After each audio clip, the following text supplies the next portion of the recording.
Okay, welcome to our October 3rd Women's Voices, a conversation with transformative women. Welcome to our Living Her Legacy second education speaker series.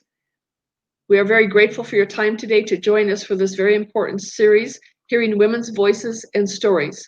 I am Patty Smith, the Executive Director of Living Her Legacy. This education series was initiated from my experience at a Black Lives Matter protest in Old Town, Fort Collins in June. I have heard stories from my friends about their experiences, yet this protest initiated by CSU students saddened me beyond any sadness I'd ever felt before. The story they ended with about a young mother giving birth to her baby boy and what she had to teach him every stage of his growing up as a young Black boy and a Black man was just so impactful. I drove home in tears that day thinking, how could I bring women's voices to a broader audience for Black Lives Matter and for women in general? And the speaker series was born. Our first speaker series was about the suffragette movement and about the women who lived in Fort Collins. We partnered with the Fort Collins Historic Preservation Services Department, and the recordings for all speakers will be live on our YouTube channel in early to middle October. Many of them are up currently. Our YouTube channel is Living Her Legacy, or you can search Women's Voices. Living Her Legacy is a historic public art exhibit that was initiated in the Zonta Club of Fort Collins in 2014. And we are so excited. We have just received our IRS approval. We are now a standalone nonprofit. So we're so excited about that. And also with it brings many more to-do lists, needless to say. So our mission is recognizing women's accomplishments, and our movement is to inspire girls' futures. So we're recognizing women with ties to the city of Fort Collins who have contributed to the fabric of our community. We have selected 48 notable women to be our Legacy Honorees, and we want to, we will be providing, as I'm not at home, so I have to explain this to you. I'm not at home, so I have my script taped to the back of my suitcase because I'm in Steamboat this weekend, so I apologize for it. Now, it's not quite as polished as when the script's right behind my laptop at home in my office.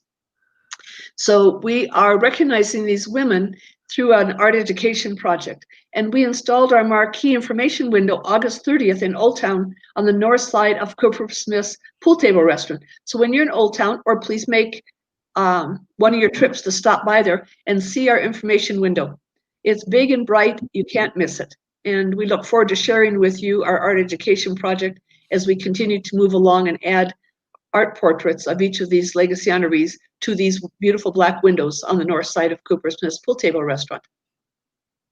If you'd like to stay connected to learn about our events, our programs, and our upcoming speaker series, we invite you to register. And I did, in the chat box, I put that bit.ly link in there for you to register and stay connected with us. We don't send out many emails, and of course, we never share any information for any of our supporters or individuals who want to continue to learn about what we are doing. Today, I have the distinct pleasure to introduce you to Dr. Natalie Phillips, our Board Vice President. Natalie is an audiologist with many years of community service, and she is also the owner of a podcast business which highlights women's accomplishments in their community through her business as founder and CEO of Connect for Excellence, a company created to assist individuals and businesses develop their brand, communicate their brand across social media platforms, create and run events, and bring awareness to ways companies can build their social impact into their business models.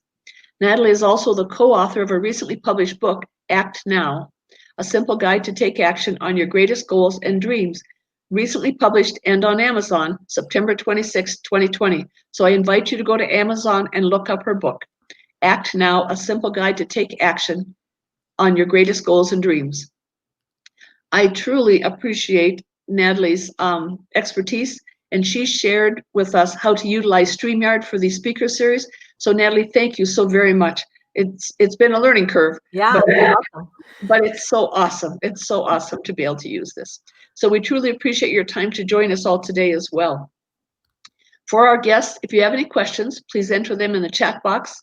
And when we complete our discussion, I will share those questions with Natalie to answer for you. And if you just have a comment you'd like, you can put that in the chat box as well. So Natalie, I have a few questions for you as we begin our conversation today. Please share your upbringing and background with us. So, boy, it's kind of a long ways around, but I basically was raised in Hawaii. I grew up on an island and was there throughout high school. And I am of Chinese descent, not of Hawaiian descent. And I was I lived there till I graduated from high school. I came to Colorado and went to undergrad, and I did some schooling back in Hawaii, moved throughout the states of Texas, California, Oregon, Washington, and then back to Colorado about 11 years ago. My upbringing, I had to kind of think about this. And it's funny, I was raised in Hawaii. It's a big melting pot. And even though it was an Asian household, I wasn't really raised in like a tiger mom type of household. We were still taught to be very respectful, to work hard, and to provide for your family. But it was never really you need to do this, and we're very, very strict, even though I'm a little bit like that with my own kids. But, the question about upbringing makes me think about not only what I'm giving forward, but also how was I raised in order to really grow who I was in order to now have my own family. And so the whole question about upbringing makes you really reflect on some of the things that maybe you've been raised like and you had no choice until the time that you did have a choice. And then now that you are paying it forward, if you have your own family or your own children, it really makes you think about, how was I raised? So that's the whole upbringing question. A lot more of my background, like you said, thank you for the great introduction. I am an audiologist. I'm a practicing audiologist with a business here in town in Fort Collins and a practice. I was a global ambassador for a women's entrepreneurship group. I was able to observe a lot of the creativity, in providing solutions as an entrepreneur. And then I started my own business, Connect for Excellence, like you had mentioned, to help individuals just connect on social media at events. And then, my husband and I started a nonprofit organization to help dads spend time with their kids. I get to now consult with our book and with my co-author and business partner, just to get people to stop being stuck and to get unstuck in order to take action towards their goals and dreams. So that's kind of a fun thing that we're going to start, that there's a lot of things out there that's new. And then I get to sit on a couple of nonprofit boards. So I'm on 4 nonprofit boards. One is Living Her Legacy. And I remember just when you reached out and asked if I wanted to be on this board, and I couldn't say no because of what it stands for.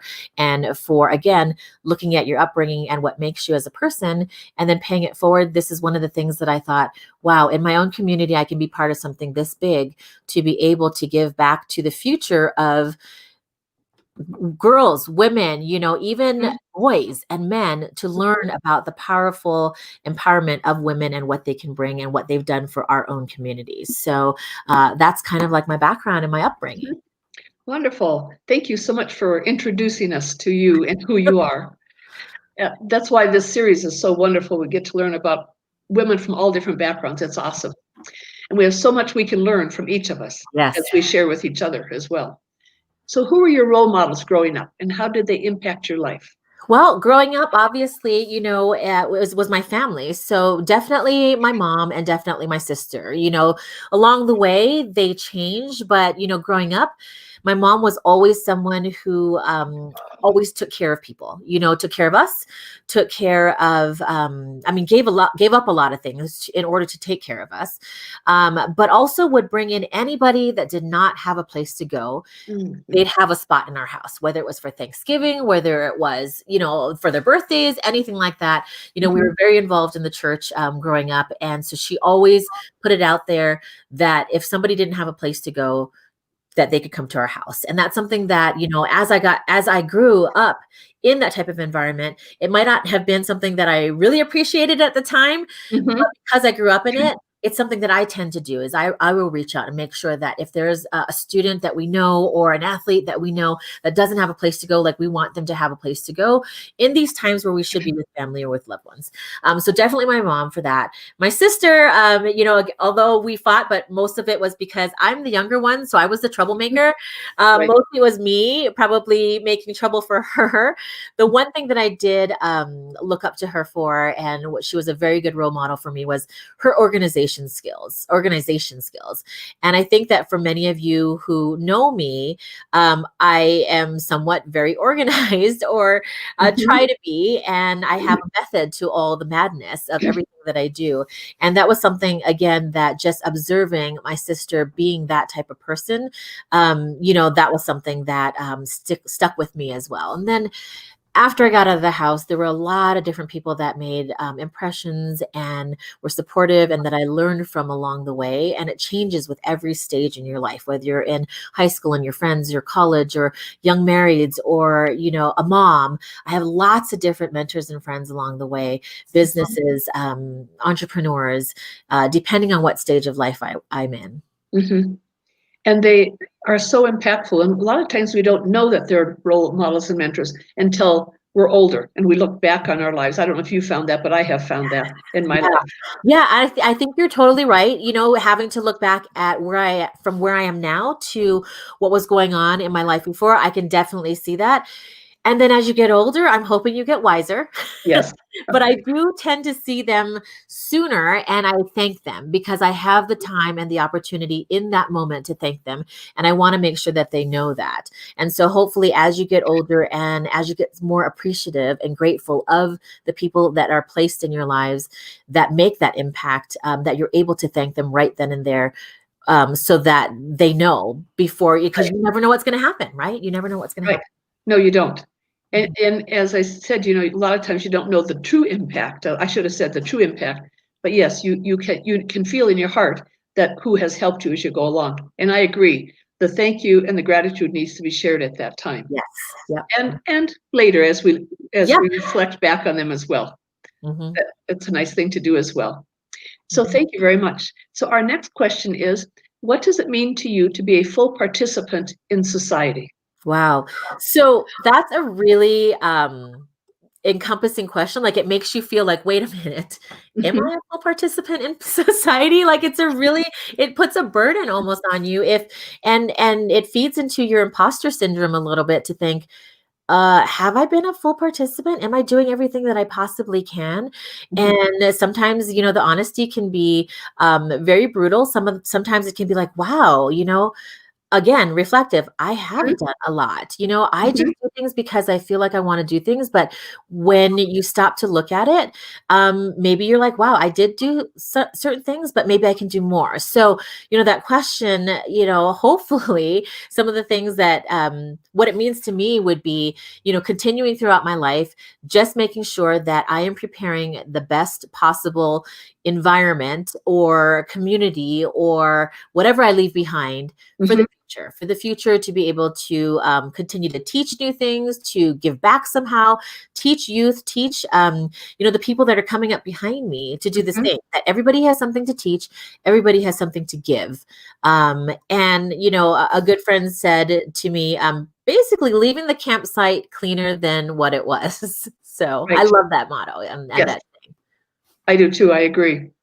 And many times women don't pat themselves on the back. So that's what this question, where it comes from, because that's the whole impetus of this project, is recognizing women's accomplishments that for centuries have been put on the back burner and people have not acknowledged.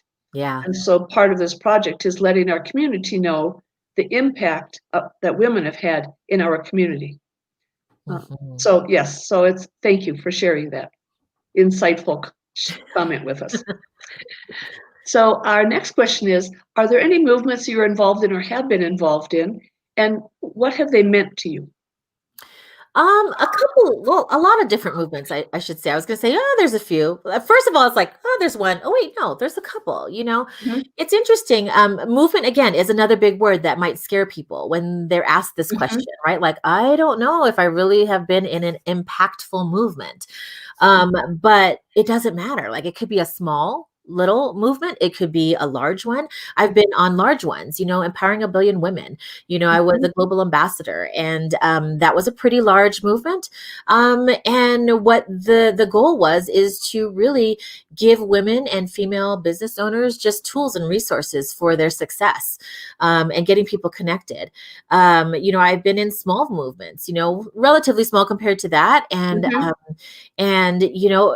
then there's the living her legacy. Like, I feel like this is a movement of not only recognizing women, female and female trailblazers, but it's not only that. It's not only the recognition part, but the thing that drew me into is the history part, that this is going to live on forever, and that this is going to be in history classes and courses from kindergarten all the way up to college and things like that. And so, these are movements that are local.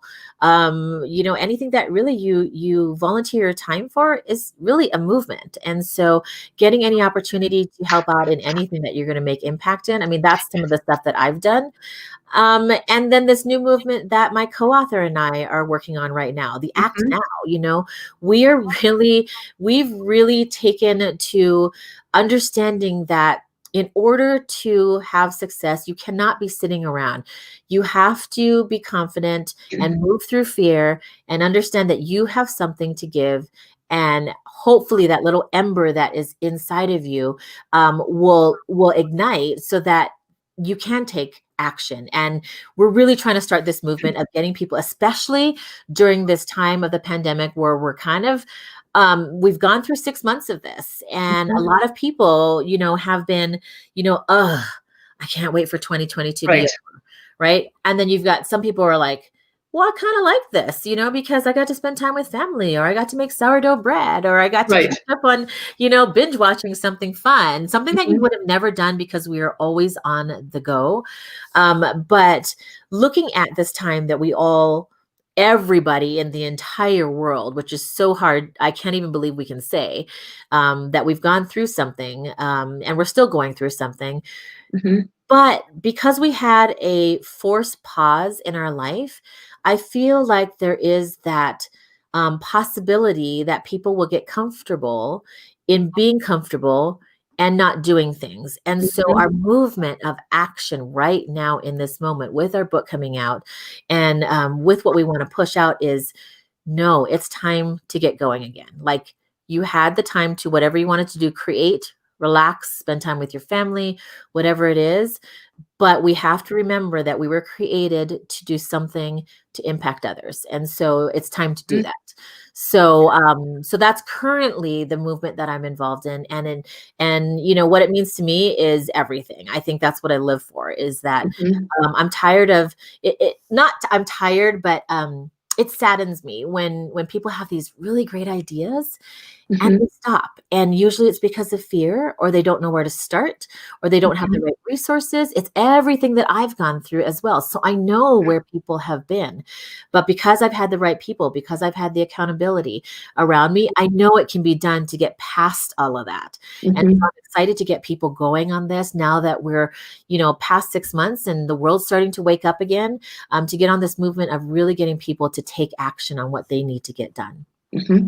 Thank you. And I'm glad you explained the different types of movements that you've experienced, and that will open up ideas for other individuals as to what they might consider a movement that they've never considered before.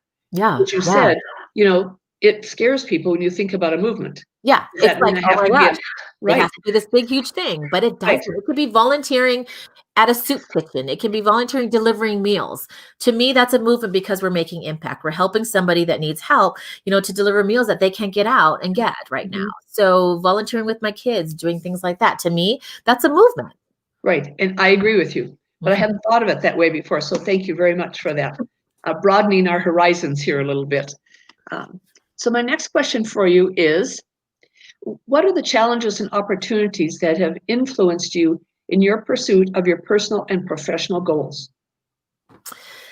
Challenges for sure, like I talked about, let's do challenges first, is definitely the imposter syndrome. And I'm thinking everybody has this, because everybody that I talk to, I can hear it in them. And I know that because I've been there and I continue to have it. It's not like you get over it, but the imposter syndrome is really talking yourself out of something because you don't believe that you have what it takes or that you have anything to offer anybody else.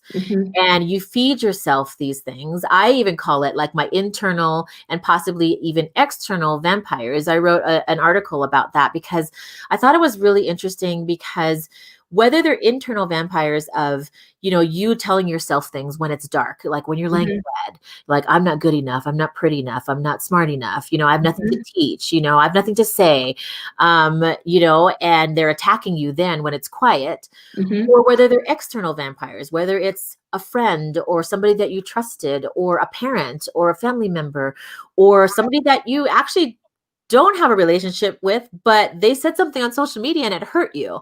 These are external vampires that claw at you.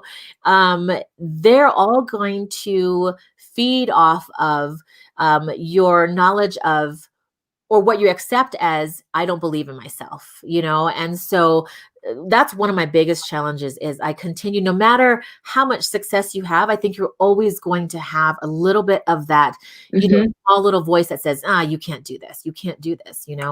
I do think that, as you continue to move through all of that, that it gets a little quieter and it gets a little bit easier to ignore. I'm not saying it goes away, but I do think that a lot of us have this imposter syndrome. So I know that I'm not alone. And I also say that because I want people to know that, as you introduce me, you're like, oh, wow, she has this and she's done this, she's got a book. And, I still have the imposter syndrome. And so I want people to know that everybody has it. And it is a challenge. It is a challenge. But instead of being scared of it, I want to encourage people to move past it or move through it. Because again, it's only one more thing that's going to stop you from getting to where you need to go. And I was told once that you never know who's waiting for you to arrive. And like, to me, that was so meaningful, because it almost makes me think, okay, fine. Then if I really truly believe that, then these internal vampires, these external vampires, this imposter syndrome that I'm listening to right now is in my way. Like, get out of my way, because somebody is waiting for me to arrive, which means that I've got something to say, or I've got something to help somebody else with. And if I don't get there, they're never going to hear what I have to say. And that might just be the thing that takes them over the tipping point to their success, or to move past something that they're working on. So like, to me, that saying of, you never know, who's waiting for you to arrive is huge. And that gets me past that challenge a lot by just reminding myself of that. And then opportunities is, I guess people who have gone before me, people who turn around and support me and encourage me, it only makes me want to pay it forward now. And so when I sit down with somebody and I talk to them, a friend or a colleague or an acquaintance, and I listen to them and I hear the same things that I went through, I want to pay it forward and encourage them, and to give them resources and tools and support and encouragement. So I think those types of opportunities that I've showed up for and learned from so many other people before me, just even if it's just a minute step before me, even though it's a ladder or a huge jump or a leap in front of me, I've learned so much. And so for me, that influence of those people make me want to turn around and then bring the next person with me, Right. Well, and then, as you talk about the challenges, one of the things, especially for women, that I think is so important, and you've kind of talked about this, is you need to have people who will listen to you. You need to have good friends who you can just bare your soul to and say, please give me some input, but please just listen. We all need somebody to listen to, and there's that saying that your 5 best friends influence you the most. Yep. And so that's really important, whether it's challenges or you need them to help you celebrate your successes as well. Yeah. And what's interesting too is they also have to be honest, but honest with love. So I know that a lot of the times what helped me get over the hump was, they would ask me a question, I would answer it, but they knew that my answer was not the real true answer. So they called me on it and they said, are you sure that's the real reason why you're not doing this and why you're scared to do this or why you feel that way? Because Right. I believe it's this. And they like shoot it out at me. Mhm. And I'm like, oh my gosh, you just called me out. And that's so the truth. And yes, I hear you. I will accept it. And I will know that that's really the reason, even though I was trying to hide it from you. That's the reason. And I think that's funny to say, because I was called on that, last week about somebody asked me a question. And I was like, well, I'm scared because this. And they said, no, you're not scared because this. You're scared because you feel, again, going Mhm. back to the imposter syndrome. And Right. it was funny, we were talking right before I jumped on here, and I had brunch with a girlfriend today, heading back from a conference, and it happened, but it was the other way around. So I asked her a question, and she gave me an answer of why she wasn't doing something, and I said, I said, I know you, and I know that that's not a Mhm. right answer, because that's what I would have said, Mhm. and I'm going to call you on it. And I think this is the reason why you're not doing it. And she's like, you're right. So having those right people around is Mhm. really delivering that honesty, but with love, Right. and because of the trust, I have to go back to, because Right. they're trusted to you, right? And they Mhm. love you, and they only want to see your success. They're not your friends, and they're not your confidants, just to get into your circle or to feed off of your energy. They are trusted people who want to genuinely see you succeed. So they push you that way. Right. And that trust and their listening and their honesty is Mhm, what helps us all move forward. So mhm. everybody needs to find those friends. And if they stop and think about who their friends are, they will be able to name 2 or 3 individuals in Ah, their circle of friendship.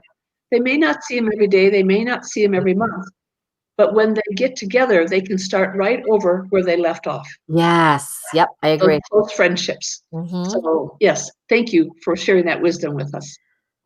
So, my next question for you is, what advice would you share with a young woman growing up today? Boy, that's pretty much my daughter.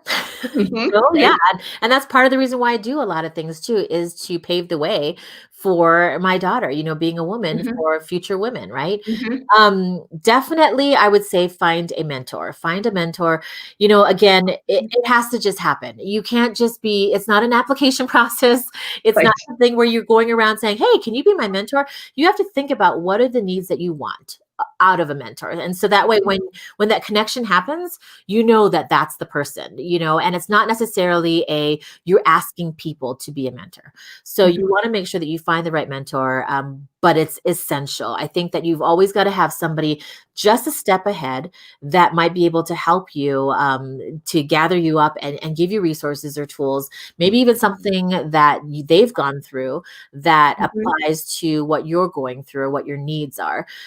So definitely find a mentor. I think that like some even what we're doing in Living Her Legacy with the art mentors. Mhm. What's cool is you have a common thread, right? Which is the art Mhm. and the action of having that creativity part of your brain. Mhm. But it's an older person or it's an older woman that's working with a girl that has Right. that same connection. And Mhm. in the conversations over whatever they're doing together in art, that's going to start to come out where that one single connection can kind of get the conversation, the connection going. But then because they've been a step ahead or many steps ahead, depending on how Mhm. that matching process is, we're having some different events, for Living Her Legacy, and matching up young teenage girls with a woman who is an artist. And Mhm. through that common bond and that common thread, we're having them work together and having even mentor experiences like that. You never know how far that's going to go. And so you're going to have to look for opportunities to look for mentors like that in that type of way. But I think definitely find a mentor would be one piece of advice. Another one would be don't be afraid to ask questions and speak up. A lot of women, like we had talked about earlier, a lot of women don't pat themselves on the back. A lot of women Mhm. also don't speak up. They don't. Hopefully, like I'm seeing more and more women. My daughter is very vocal. I Mhm. wonder why. Yes. But but you've got to be able to ask questions. If you don't understand something, don't passively just say yes. I say this even with my patients that have hearing loss. Don't passively just nod your head because that's going to get you in trouble, Mhm. but ask questions if you don't understand. There's nothing wrong with not understanding something. Ask the questions and speak up. Like, don't be afraid to speak up. I know it can be very nerve-wracking, but at the same time, the more you do it, the more confident you're going to get. So don't be afraid to ask questions and speak up. And I think maybe the last piece of advice would be look for and take the opportunities that you see. So not just look for the opportunities and think, oh, that's a cool opportunity, and then just kind of settle down and sit back. But take it, like, go do it, go show up, go. You never know where it's going to lead. The Right. opportunity, if it's right in front of you. If anything, you've learned something. If you didn't get another connection, if you didn't get what you're looking for, fine. But you left with putting yourself out there, adding knowledge to that brain of yours, to that sponge.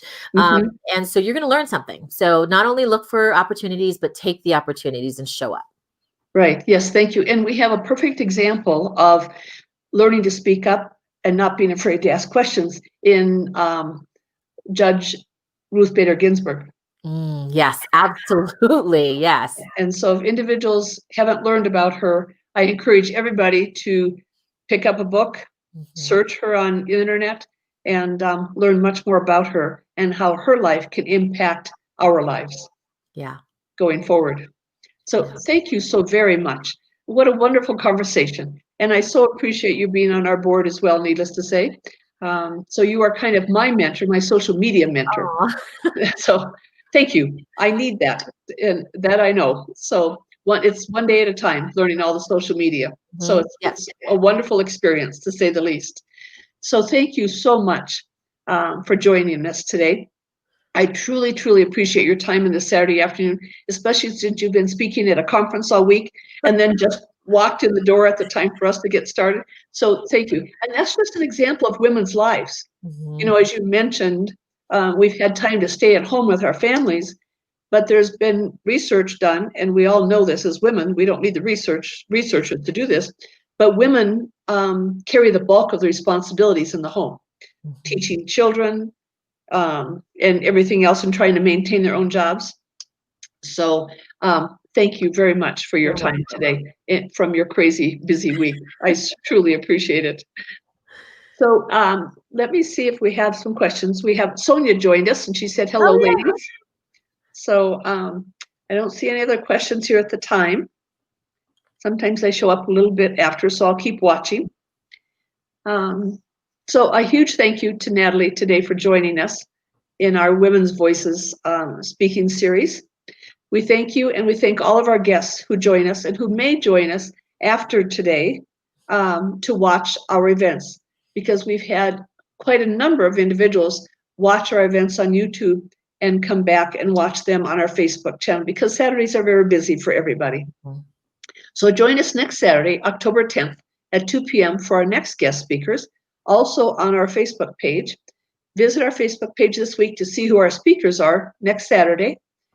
We invite you to join us in our movement to inspire girls' futures as we recognize women's accomplishments and change the way people think about women and girls' contributions in our community. You can learn more at our website, livingherlegacy.org. And there's a website, if you would be interested, I'll list it in here. You can go learn about our two education programs that Natalie mentioned. One is for 5th grade girls in an art workshop partnered with an adult female. The other is with teenage girls, 16 to 19, and teen moms, where they'll have mentors as well down the road. And that is Her Legacy FC for Fort Collins, Her Legacy FC donate.org. And of course, as it says, if you're interested in supporting our projects, it's also a donation site, but it will provide you information on our education programs. So we'd like to also invite you to like our Facebook page, to follow us, and share our Facebook page and project with your colleagues, your family, and your friends. Thank you. Thank you again for listening in today. And as I mentioned, if you'd like to register and to be sure you don't miss any of our events, our programs, or our speaker series, because we have several others in the works coming up, go to the bit.ly/35 capital S, small k, small s, small w, small j, and share your information. And we will look forward to staying connected with you as our project progresses in our community. So thank you again for listening today, We hope you plan to join us next Saturday at 2 p.m. Goodbye, everybody. Bye. Oh, I'm sorry. I have one question. What inspired you to be in your career? Ooh, which career? Okay. Well, audiology, I guess, is what I'll talk about. And if it's a different part of the different careers that I have, then clarify in the comments, and I can talk about those other ones. But I'll start with audiology. Honestly, when I went to college, it was kind of funny. I went to become a pediatrician, so I was in pre-med. That was what that was my major. And after a few classes, although I loved science, math and science are my favorite subjects. I thought, oh my gosh, I am going to be in school for too long, 8 years. Like that's way too long for me. So I'm going to change. And I actually switched to drama. I was a drama major. Yeah. Quite a change. For a semester. Yeah, quite a change. You're right. And I loved it. But again, I wanted to just be a drama teacher. I didn't necessarily want to be an actress on stage or anything like that. And I thought, oh, I don't know if I can do this. So I switched to communication disorders and speech sciences, which is speech pathology and audiology. And I loved that it was kind of, it was still science, that I got. And, but I loved just that, that ability to be able to help people in a different way than becoming a physician. And oddly enough, the schooling was just as long. Yes. Yeah. So I ended up doing 4 years of my undergraduate, 2 years of a master. I did a clinical fellowship year. I had to work for 5 years before I was allowed to go back for my doctorate. And then I finished my doctorate. And so I absolutely love the field of audiology and the people in it and the community, the collaboration around it. I think that we're a really, really cool industry. You get technology, you get a lot of fun things that you have to keep up with. And then you've got entrepreneurs in there as well. So that was how I came about doing audiology, which I know is not necessarily common, but it was a roundabout way to end up at audiology. Well, I'm going to ask one question. Sonia, thank you for that question. Would you share with us, with your background and your profession in audiology, the volunteer work that you do? Oh yeah. So for I've actually done some missions, and so I was able to travel with the Starkey Hearing Foundation to different countries, and I was able to travel to India, Peru, Guyana, Mexico with my son. I took my son, and then I also did a mission in San Francisco with the Super Bowl weekend. And so they have different phases. They had to recently shut down only because of just funding, and you can't travel as much. But they did such a great job of setting up areas throughout the world where not only did you go in and help assess, the hearing loss there for people who couldn't afford technology, and we would test them, evaluate them, clean out their ears, and then we would fit them. But then also they set up 2 follow-up things. One would be clinics, on the ground contacts that would do the follow-up, because they would be going on to different countries all the time, but having a team in place when they left, that was a great follow-up, as well as they started to create a hearing institute as well. And so they created an institute where people that were fit with hearing aids or were part of the process, they wanted to become dispensers and hearing professionals. So they created an institute, and it was, I think, the first one in Zambia. And they graduated people to become that, to pay it forward. So those are some of the things that I did in audiology anyway. With our practice here in Fort Collins, advanced otolaryngology and audiology, we constantly look for opportunities to give back, whether it's sometimes we do pro bono work, sometimes we work with like hearing aid banks, sometimes we do things together as a team of providers and staff. Sometimes our providers just go out on their own and help with respite care or do things like that. Every Christmas, we've always had a competition, and everybody in the office gets to choose a charity or a nonprofit organization of their choice. And we have a contest. So we either decorate ornaments, and then we've decorated stockings, and we hang it all up. And every patient that comes in, or we take pictures and we put it on social media, and you vote for who you like, which stocking or ornament or whatever you like best.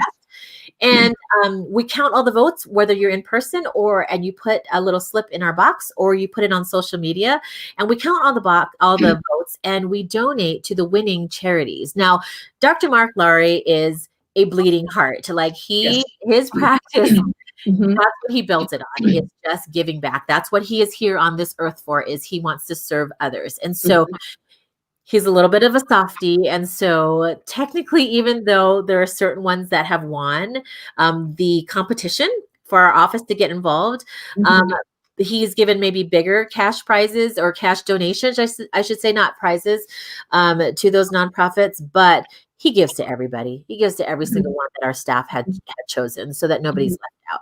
So that's been kind of fun. That's how we give back to the community. In my profession, you don't have to travel the world. You can do stuff in your own business that will give back to the community or get the awareness of people doing good out in the community just by pushing that on, doing some fun, friendly competition. So that's what we do in our office as well. Oh, that's wonderful. Thank you. Thank you so very much for today. You're welcome. I appreciate you participating in our women's voices, introducing transformative women like yourself to our listening community. Oh, so have a wonderful afternoon. And thank you, everybody who has joined us. We certainly appreciate your time. Goodbye, everybody. Thank you. Goodbye.